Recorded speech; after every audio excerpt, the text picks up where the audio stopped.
They always say that marriage is about compromise, about learning to meet in the middle, even when the path is uneven and the signs are unclear. I used to believe that. Hell, I still want to. But sometimes, compromise becomes silence, and silence becomes erasure. My name is Naomi Rivers, and I'm 32 years old. I grew up in Portland, bookstores, rain, and black girl joy. My dad's black, my mom's Filipina.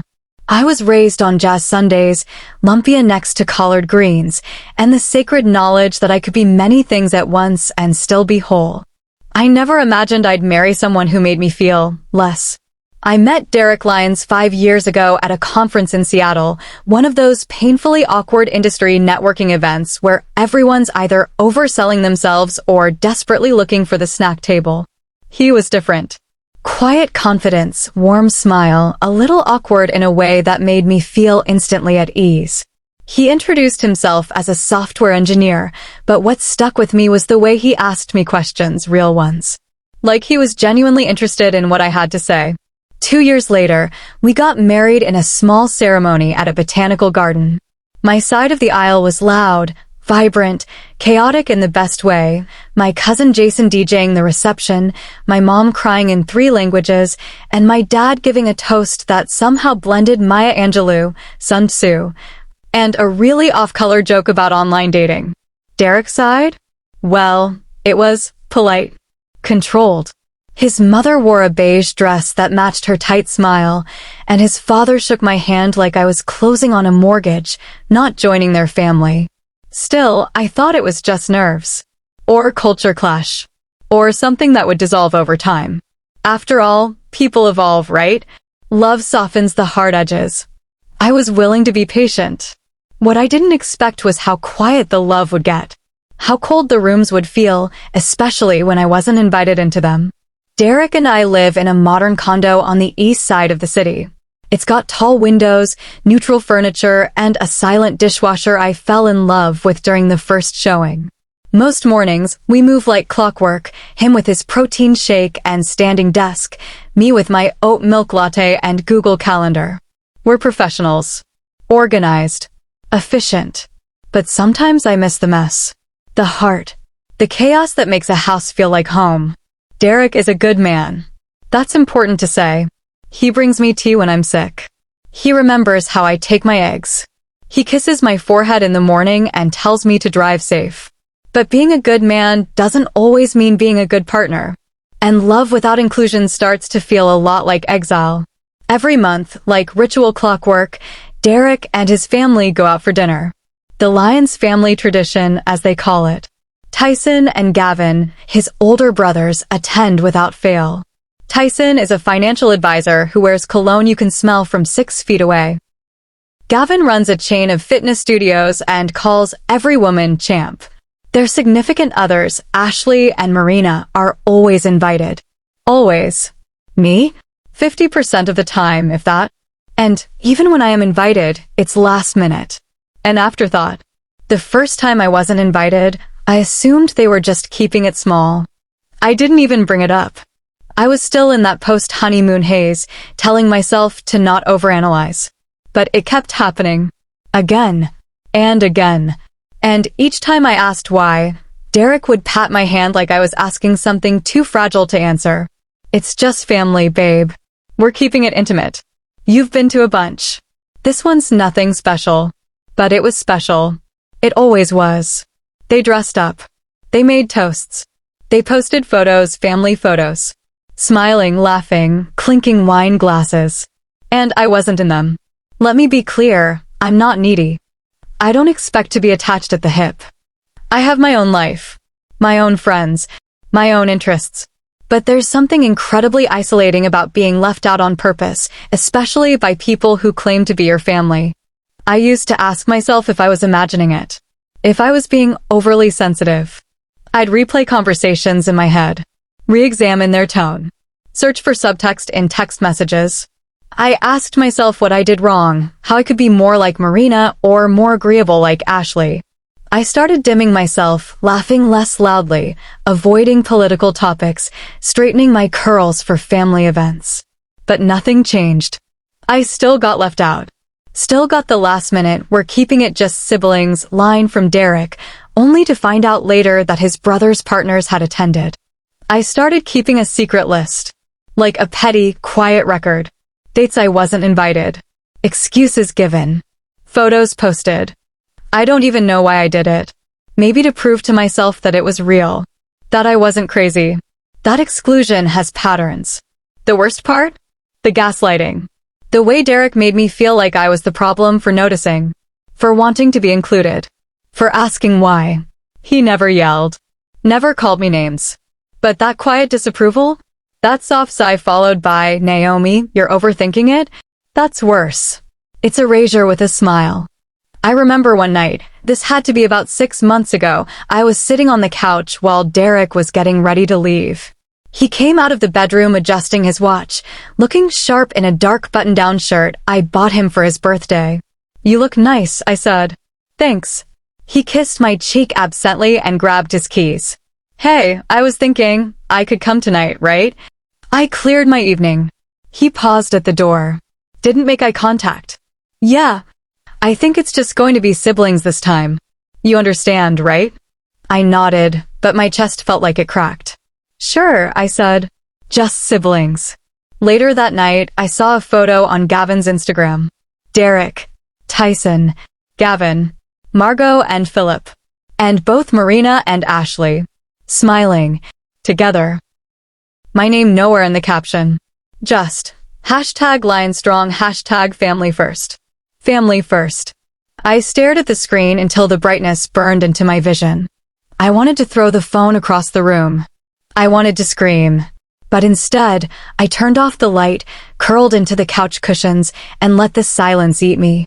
In that moment, I stopped asking to be invited. But I didn't stop hurting. People say the little things add up. But I think it's worse when they subtract. When you're slowly, surgically erased from something you're supposed to belong to. When your presence is treated like a favor instead of a given. I started second-guessing everything, my worth, my place in this marriage, my place in that family. I'd lie awake wondering what I did wrong. Wondering if I didn't smile enough. If I brought the wrong dessert to Thanksgiving. If I'd made one too many jokes about their politics. If it was my skin. My curls. My dad's accent. My mom's lumpia. My meanness. You start to fold in on yourself after a while. Start shrinking to fit in spaces not made for you. And the worst part is, you convince yourself it's noble. That this is what love requires. Sacrifice. Patience. Compromise. But what if compromise becomes self-erasure? What if the space you're constantly being asked to make becomes a void that swallows you whole? My name is Naomi Rivers. I am a wife. A daughter. A sister. A friend. I know how to set a beautiful table. I know how to show up for people even when it's hard. I know how to love loud, how to heal soft, how to listen, how to rise. I just don't know how much longer I can keep pretending this marriage feels like home when I'm not even allowed in the dining room. There's a special kind of hurt that settles in when you start noticing the patterns. It doesn't announce itself right away. It creeps in quietly, like a draft through a cracked window. You don't feel it at first. But after enough nights curled up on the couch under the same threadbare blanket, you start to wonder why you're always the one shivering. The first time I wasn't invited to a Lyons family dinner, I barely blinked. We were just engaged then, still in that syrupy, floating on clouds phase. Derek got a text from Gavin, family dinner at Lexi's downtown, 7 p.m., and gave me a quick kiss before heading out the door. I remember asking, oh, should I come too? And him replying, it's probably just siblings tonight. Next time, babe. I thought nothing of it. At the time, it made sense. I mean, I grew up with a big family. Cousins like siblings, siblings like frenemies, holidays that sounded like drumlines. Sometimes we did have just us dinners. So I chalked it up to that. No harm, no foul. Then it happened again. A month later. This time at a sushi place. Derek mentioned it casually over breakfast, already tying his sneakers. Another just siblings night. Except Tyson's girlfriend Ashley was there. I found out the next morning when Derek showed me a group photo Gavin had sent in their family group chat. Everyone huddled around a massive sushi boat. Margot in her beige scarf. Philip mid-toast. Gavin flashing a peace sign. Ashley nestled beside Tyson like she'd always belonged. I blinked at the screen. Oh, Ashley came? Derek hesitated, scratching his jaw. Yeah, Gavin said she was already downtown, so they just told her to come. I nodded. Got it. The third time, I didn't ask. I just waited. I let him walk out the door, watch in place, jacket crisp, cologne that smelled like cedar and something synthetic. I poured myself a glass of red wine, curled up on the couch, and turned on a show I wasn't really watching. I'd trained myself to stop checking Instagram. But somehow I still ended up there, doom scrolling. And sure enough, another group photo. This time at an Italian spot, all twinkly lights and shared pastas. Marina was in this one. Gavin's partner. Ashley again too. All the partners were there, except me. I stared at my reflection in the black screen after I closed the app. I looked small. Tired. Like someone halfway through a sentence they weren't allowed to finish. It wasn't always this way, you know. When Derek and I first got serious, I remember thinking how lucky I was. He'd brag about me to his family. He'd bring me around on holidays. We even spent one Christmas morning with my parents, which, apparently, was a cardinal sin I wouldn't learn about until years later. That year, Margot smiled at me, but the edges of her smile were razor thin. She gifted me a cookbook titled Simple American Dishes for the Beginner Chef. I'd been cooking since I was 11. I said thank you. I always said thank you. But over time, the invitation slowed. The smiles turned into nods. The warmth froze just enough that I started wearing metaphorical gloves every time we saw them. Still, the dinner thing? That cut deeper than the rest.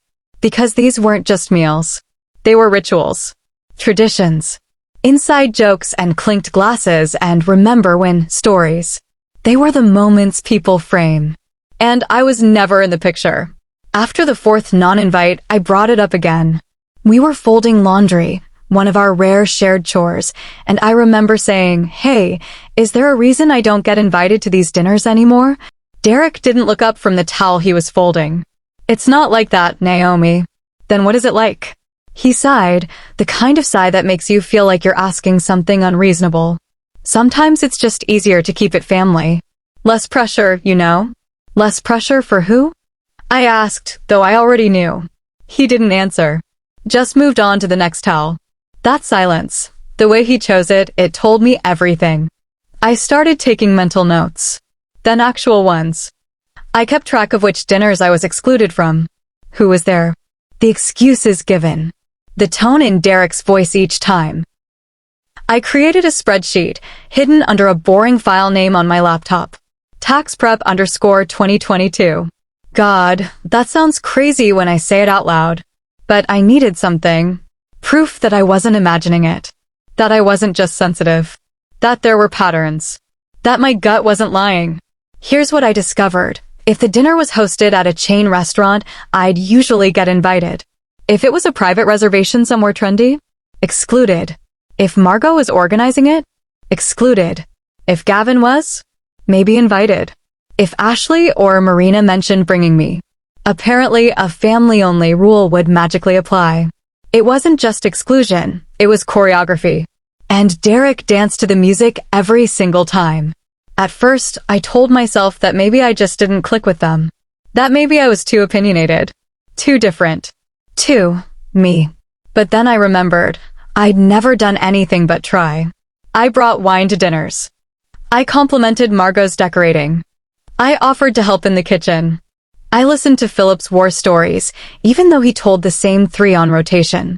I laughed when Ashley made jokes about how intense I could be. I bit my tongue when Tyson asked if my hair was naturally like that in front of everyone. I never made a scene. I didn't want to be tolerated. I wanted to be included, valued, seen. And Derek? He saw the exclusion. He knew it was happening. He chose not to fight it.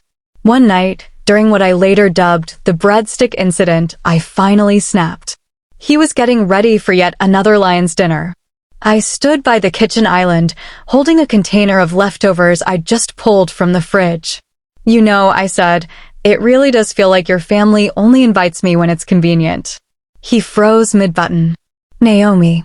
No, seriously. Is there a checklist? Is the restaurant casual enough for Naomi to come? Has she been invited recently enough to avoid suspicion? Do we need a photographer? Better leave her home? He rubbed his temples. This again. Yes, this again, because it keeps happening. And I keep pretending I don't notice, but I do. I notice everything. I don't control who gets invited, he said. But you don't fight for me either, I replied. You just accept it. That hit him. Or maybe it didn't. He went quiet, then grabbed his jacket and left. No goodbye. No kiss. I sat on the couch and ate my leftovers cold. The next morning, he brought me coffee like nothing had happened. I took it. I thanked him. That's the worst part, I think, when you start accepting crumbs and convincing yourself it's enough. When you stop pushing back. When you get so tired of asking to belong that you start pretending you don't want it anymore. But deep down, I always wanted to belong. I wanted to sit at that table, laugh, tell stories, toast to something, anything. I wanted to hear Margot ask me about my week. Hear Tyson make a dumb joke and know he wasn't looking for a reaction. Watch Gavin roll his eyes at Marina's sarcastic quips. I wanted to feel like I was part of the damn picture. Instead, I was framed out, cropped, erased, and the man I married kept holding the scissors. There's something that happens when you're humiliated quietly, over and over, in invisible ways. Your body starts to remember things your mind tries to forget. The tightness in your chest when you hear your partner make plans you're not part of. The sting behind your eyes when you see the photos. The way your heart sinks before the disappointment even arrives, because it always does. I stopped asking Derek if I was invited. That was my first quiet rebellion. It wasn't bravery, it was fatigue. It felt safer to pretend I didn't care than to risk another round of babe, it's just a sibling thing. Another flimsy lie that left me swallowing anger like dry bread. I started keeping a bottle of wine corked in the fridge, reserved for the nights he left without me. But I wasn't okay. I wasn't moving on. I was shrinking. Folding into myself like some half-read book left on a shelf nobody remembered starting. Until I decided I'd had enough. The idea came to me one Wednesday morning. Derek was shaving in the bathroom, humming under his breath, getting ready for that month's Lions family dinner. He hadn't even bothered to bring it up the night before. It wasn't until I noticed the group text preview pop up on his phone. Gavin, can't wait for steak night. Marina and I will be a little late. That I knew it was happening. That was my breaking point. I stared at my reflection in the hallway mirror. Still in pajamas. No makeup. Puffy eyes from the argument we didn't have because silence had become our only language. And I thought, why should I sit here again like I don't exist? Like I'm not real? So I made a reservation. Same restaurant. Same time. I called under a fake last name. Rivers is distinctive enough that I didn't want to risk them connecting dots. The hostess offered a booth or a two-top. I picked the booth. I wanted to blend in. I didn't want a scene. I wanted proximity, not confrontation. When Derek left that evening, he kissed me on the forehead like he always did. Routine. Ritual. Without weight. I told him I had some work to catch up on. He smiled and said, I'll bring you dessert. That might have been the most ironic thing he could have said. Bring me dessert, as if I hadn't been starving for something much deeper this whole time. He walked out the door. I waited 15 minutes. Then I got dressed. And I didn't just get dressed, I showed up. I put on my emerald wrap dress, the one that always makes me feel like I have something worth saying. I lined my eyes with gold, put my hair up in a soft bun, and slipped on the heels that click like confidence across polished floors. For the first time in months, I wasn't dressing to be accepted, I was dressing to reclaim myself. The lift ride was quiet. I stared out the window and repeated to myself, you are not crazy. You are not dramatic. You are not wrong. When I walked into the restaurant, the maitre d' greeted me with a smile and led me to my booth. From my seat, I couldn't see the Lions table, and that was intentional. I needed control over my emotions, my distance, my exit strategy. I ordered water and a ribeye, medium rare. I told myself I'd stay for 30 minutes, then leave. But then something inside me shifted. Midway through my salad, I stood up.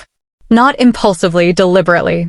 I adjusted my dress, grabbed my clutch, and walked toward the restrooms. I knew where the lions usually sat. They always requested the same corner, privacy without isolation. And just like that, I saw them. Derek, Margot, Philip, Tyson and Ashley, Gavin and Marina. All there. All laughing. All whole. Derek's face changed the second he saw me. His smile froze. His jaw clenched. I knew that face. That face meant, "What the hell are you doing here?" I didn't say anything at first. I just nodded toward the table like I was passing by a stranger I vaguely recognized. But then Margot spoke. "Oh," she said, her voice cutting through the clatter of dishes and laughter. How unexpected. Her tone was all frosting, no cake. I turned to her calmly. "I had a craving for steak." "You didn't know we were here?" she asked, one eyebrow arched like a dare. "Oh, I knew," I said with a smile. "I just figured I'd treat myself. It's been a while." Derek stood up. "Naomi, what are you doing?" I tilted my head. "Having dinner." "What are you doing?" He looked around the table like someone hoping a trapdoor would open beneath him. "This is a family dinner." "Exactly," I said. "And I'm your family." Margot scoffed. "It's rude to crash a private meal." I nodded. "Good thing I'm not crashing." "I didn't ask to join you. I was just on my way to the bathroom." Then I looked directly at Derek and added, "Enjoy your night." I walked to the restroom, washed my hands even though they weren't dirty, stared at my reflection and smiled. Not because it felt good, it didn't. But because it felt real. Because I'd finally stopped pretending. When I returned to my booth, my steak had arrived. Still hot. Still sizzling. And I ate every bite. Slowly. Savoring it. Not because it was the best steak I'd ever had, but because it was mine. I had claimed it. I had shown up for myself.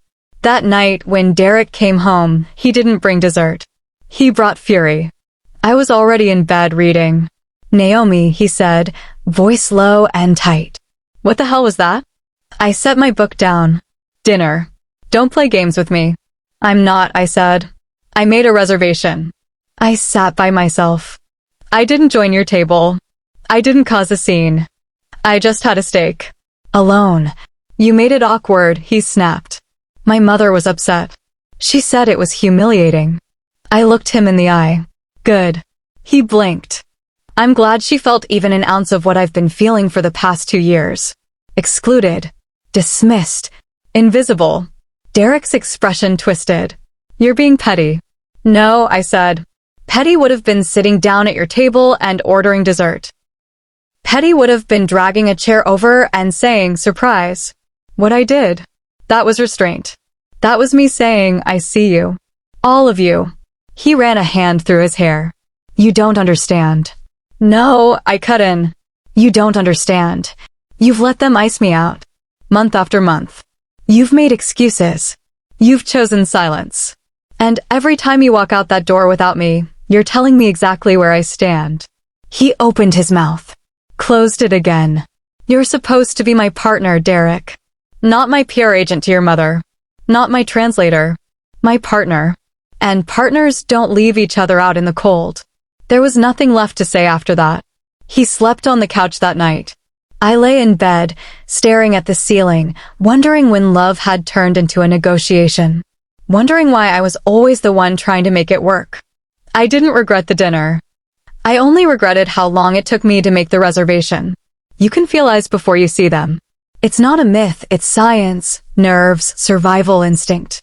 I knew the second I walked past that table I'd stepped into a silent explosion. The thing is, I didn't go there to start anything. Not really.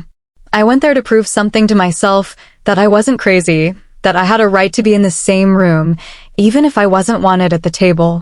But proximity has a way of amplifying everything. The way some songs hit harder when played on an old record player. There's a crackle to it. Oh, wait. So when I stood there, face to face with people who had smiled at me, hugged me during holidays, toasted at my wedding, and excluded me so easily, it was no longer about dinner. It was about identity, dignity, boundaries dressed in silk and steak sauce. I can still replay the exact way Margot's face changed when she saw me.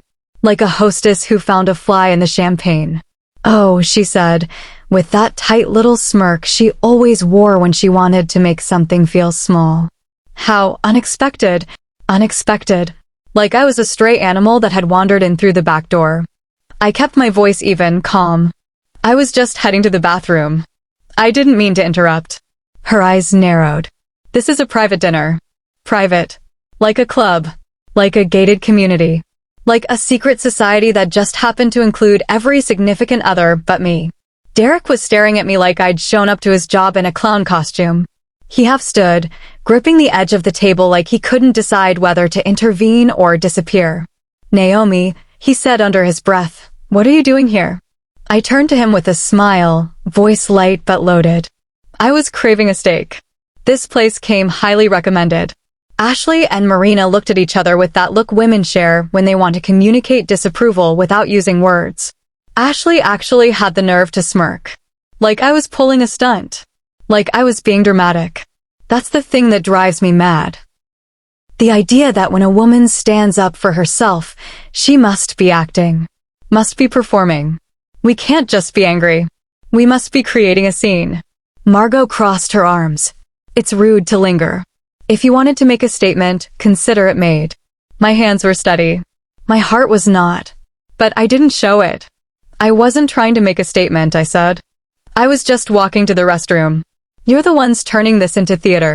Tyson actually chuckled under his breath, and Gavin coughed to cover it.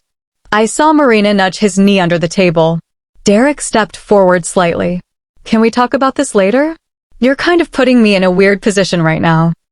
I felt my face flush, not from shame, but from the clarity of it all. Putting him in a weird position? As if I had any power in this room.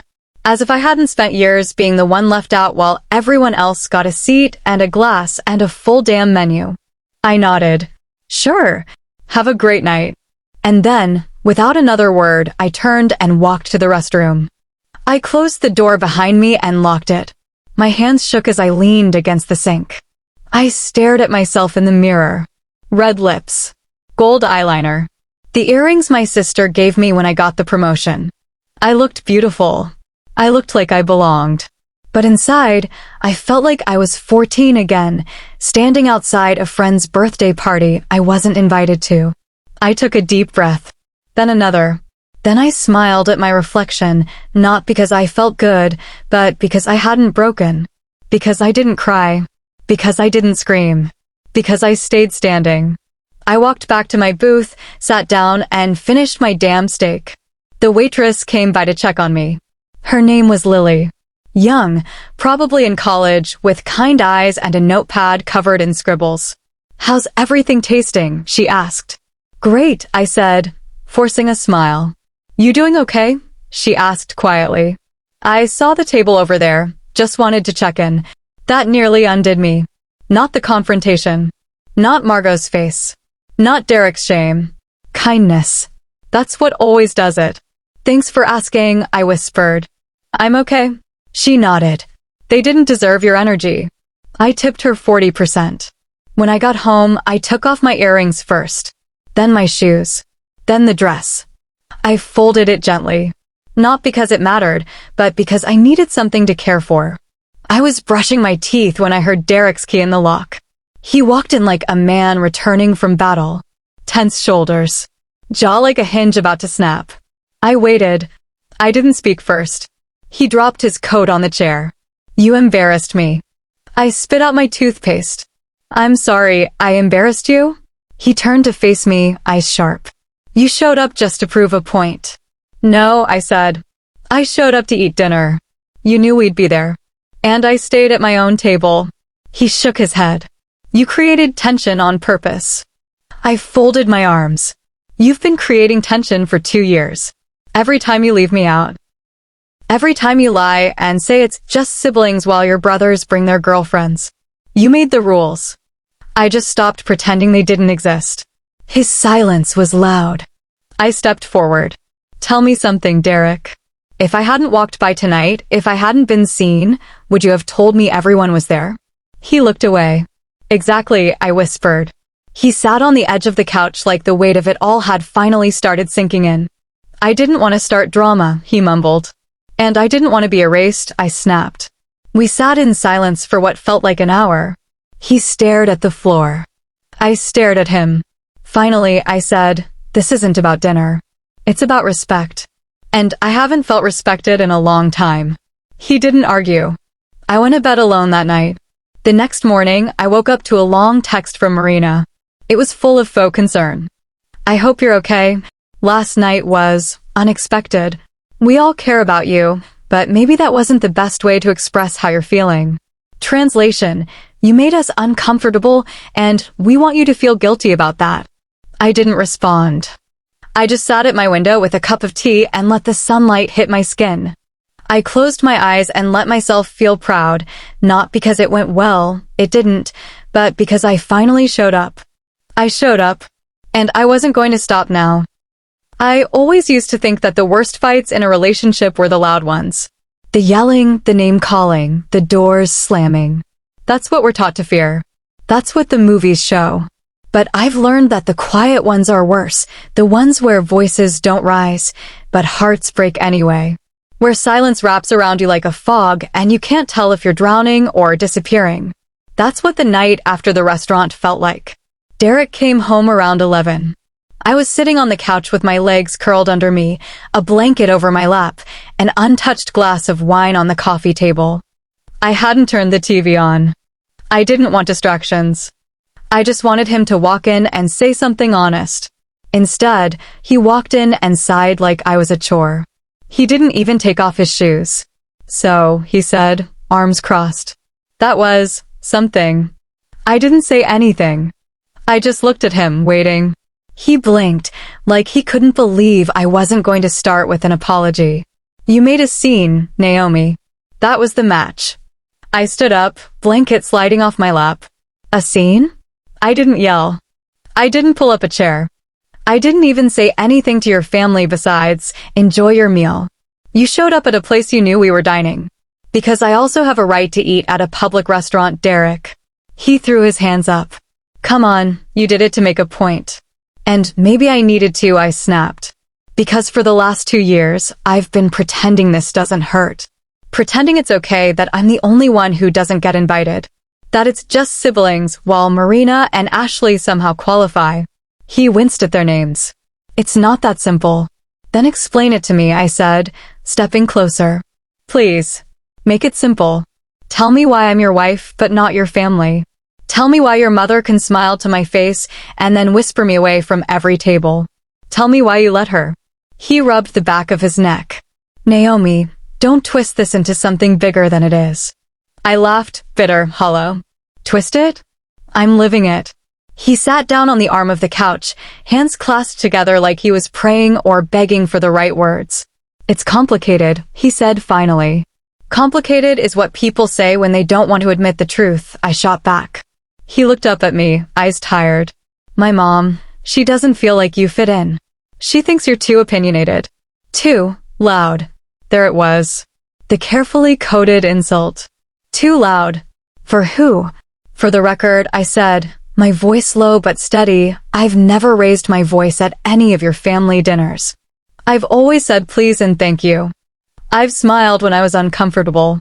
I've straightened my hair. I've laughed at Philip's weird jokes. I've brought hostess gifts, even when no one brought one for me." He flinched. And still, I was the only one left out. Derek shook his head. "It's not always about race." "I never said it was," I whispered. "But it is always about respect."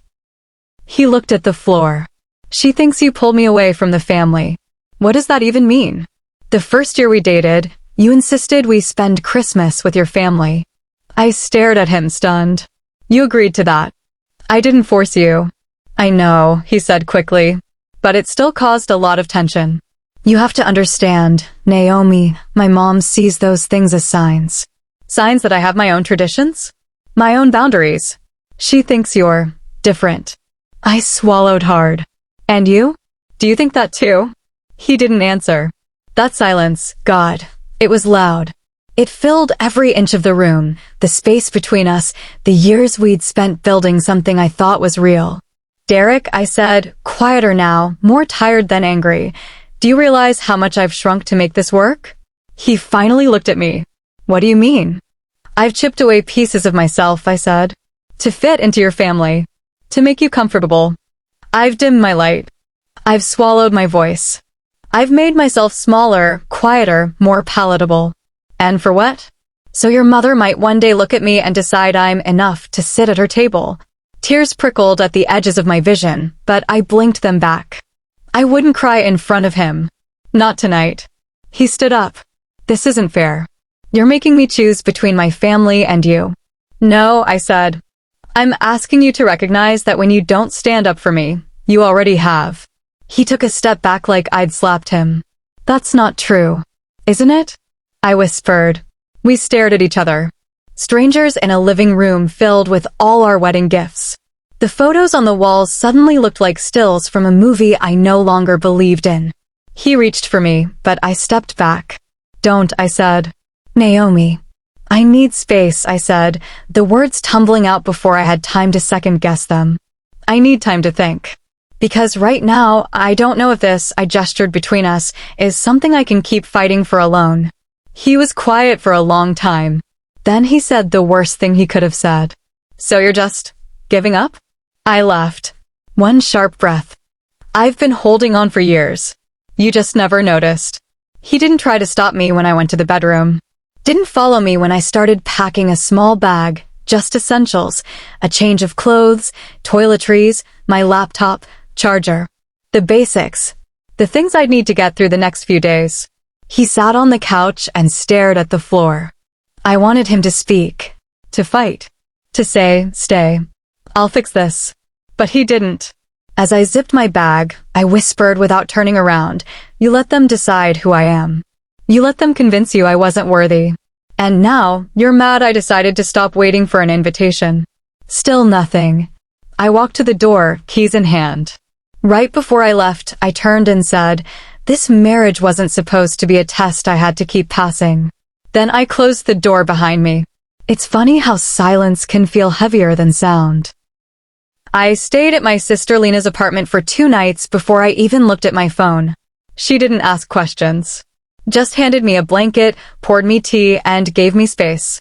The kind of space that isn't cold or condescending, just quiet enough to let your thoughts uncoil. The morning of the 3rd day, I woke up to 8 missed calls and 2 texts from Derek. I want to talk. Please. Can we just talk? I stared at those words for a long time. Not because I didn't want to talk, but because I wasn't sure what version of me would show up if I did. The calm, rational Naomi who bends herself into shapes to keep the peace, or the woman who walked out of that restaurant with her dignity wrapped around her like armor. I needed the latter. I needed the truth. So I texted back. I'll meet you at the apartment in an hour. I want answers. Real ones. His reply came seconds later. Okay. When I walked through the front door, he was already there, pacing, running his hand through his hair like he always does when he's trying to look stressed and noble at the same time. He opened his mouth to speak, but I raised a hand. No rehearsed apology. No vague statements. I didn't come back here to be soothed. I came for honesty. He nodded and gestured to the couch, but I stayed standing. I need to ask you some questions, I said, and I need you to answer them without dancing around. Okay, he said softly. Why wasn't I invited to those dinners? He looked at the floor. It was complicated. No, I said sharply. We are done with complicated. Use real words. I want the truth, even if it hurts. He sighed, sat down, rubbed his palms over his jeans like he was trying to warm himself with friction. My family, especially my mom, she just doesn't feel like you fit. I swallowed hard. Because? He hesitated. Say it, Derek. He looked up at me, eyes filled with guilt. Because of your personality. She says you're too opinionated. That you take up too much space. I let the words settle. Let them wrap around me like wet clothes. Heavy. Gross. Familiar. And? She doesn't like how you challenge people. At family dinners. Politics, traditions, even food. She thinks you're trying to make everything a debate.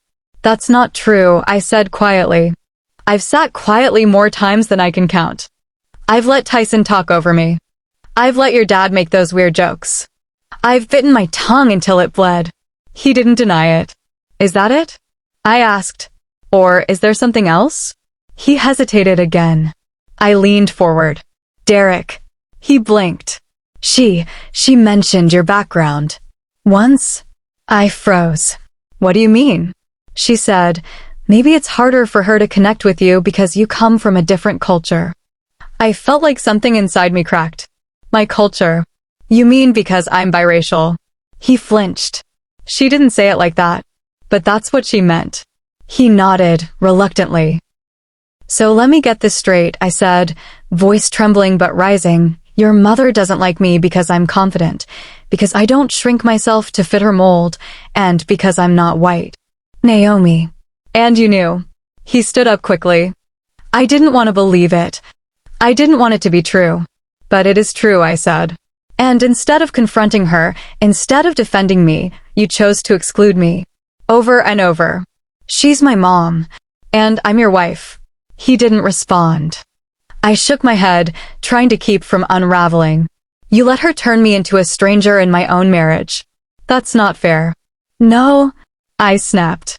Then tell me, who made the decisions about the dinner guest list? He swallowed. Sometimes her. Sometimes me. So you agreed to keep me out. You chose to. He looked ashamed, but I didn't care anymore. I was past soothing his guilt. She said once, he muttered, that I should consider finding someone who suited me better. Someone who would keep the peace. Someone more like her, I said bitterly. He nodded. The room spun for a second. I sat down, not because I wanted to, but because my legs gave out from under me. All this time, I whispered. I thought I was overreacting. I thought maybe I wasn't trying hard enough. You were. No, I said, I was losing myself trying to be enough for a family that never intended to let me in. I looked at him, really looked. At the man I married. The man who said vows about honor and loyalty and love. You knew how I felt, I said. Every time I sat home alone, every time I asked why and you deflected, you knew. I thought it would blow over, he said. I thought she'd come around. She didn't. And you let her pull you away from me. Every time you left for one of those dinners, you weren't just going out. You were choosing a table where I wasn't welcome. He sat across from me, elbows on his knees. I didn't know how to handle it.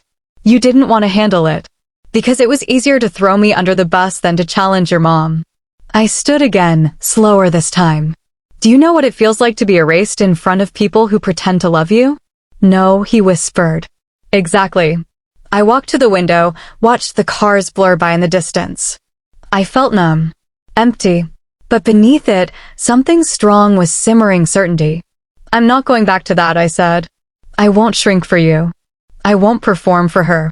And I won't beg for scraps of respect from people who think I'm disposable. He was crying now, silent tears sliding down his face. But I didn't go to him. You don't have to be the man your mother approves of, I said. But if you keep letting her shape who you love and how you love them, then you're not the man I can stay married to. Naomi. I need time, I said, voice breaking but still firm. Real time. To think. To breathe. To remember who I was before I started twisting myself into someone else's version of acceptable. He nodded slowly. I don't want to lose you. Then you should have fought for me sooner. I walked out of the apartment for the second time that week, but this time, I didn't cry. This time, I didn't feel broken. I felt clear. There's a moment in every woman's life when she decides she's done performing grief for someone else's comfort. For me, it happened 2 days after I walked out of our apartment for the second time, this time not in rage, not in shame, but in a silence that felt more like power than absence. I didn't slam the door. I didn't send a long text.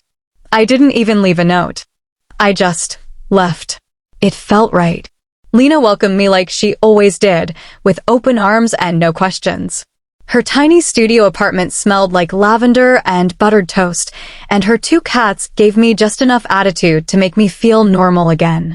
I slept on her couch, wrapped in one of those oversized blankets that feels like a hug. I scrolled through nothing, muted every app, and for the first time in what felt like years, I didn't check my calendar. I didn't check his. I just sat still. At first, it felt like failure. There was this persistent voice in my head whispering, "You walked away. You left your marriage. Maybe you're not strong enough to fix it." But that voice? That wasn't mine. That was Margot's voice, softly implanted over years. That was Derek's voice, echoing every time he said, "You're overreacting." That was the world's voice, telling women to work harder, be softer, and stay no matter how empty they feel. It took me days to remember the sound of my voice. On the 5th day, I did something simple. I cooked. Not some careful, neutral meal that would appease the lion's palate, but my food. My culture. I made sinigang, my mom's recipe, tamarind broth, tender pork, bok choy, and a spice level that would have made Margot clutch her pearls. I played Erykah Badu while it simmered. I danced barefoot across Lena's hardwood floor, swaying between the smell of home and the sound of my own breath. And I remembered I am whole. I am flavor. I am color. I am not too loud. I am not too different. I am not an afterthought, a liability, or an accessory to make someone else feel worldly. I am not disposable. Lena sat across from me at dinner and raised her spoon like a wine glass. "To freedom," she said. I laughed, tears in my eyes. To finally waking up. After dinner, I finally opened my messages. Derek had texted a few more times. Nothing cruel. Just empty. "I miss you. I told my mom she was wrong. I'm trying. Trying. Trying. Always trying but never doing." I didn't respond. I needed action, not apology. Words were currency he had spent too carelessly. Instead, I journaled. I wrote out every version of myself I had tried to become for him, and then I crossed them all out. The woman who straightened her curls before family events. The woman who only brought neutral dishes to the potluck. The woman who smiled when Margot called her articulate, like it was a prize. The woman who sat alone on dinner nights and said, "It's fine." She is gone. And what's left? Me. Naomi. A woman who no longer needed permission to belong. A week into my stay at Lena's, Derek C.A.